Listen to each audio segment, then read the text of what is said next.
ATC courts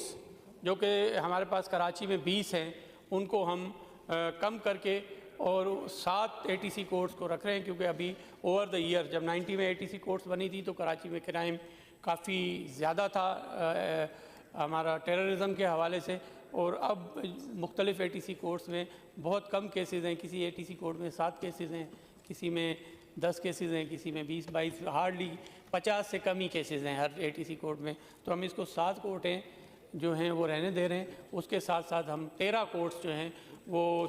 Karachi में जो हैं हम उनको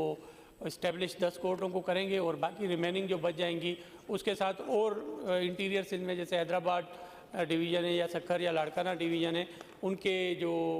एरियाज़ हैं वहाँ पर भी ATC कोर्ट्स में कम केसेस हैं, तो उनको हम एक कोर्ट में केसेस करके और नारकोटिक्स कोर्ट्स जो है वो हम इस्टेब्लिश करेंगे, तो ताकि नारकोटिक्स पर हमारा मेन फोकस हो। और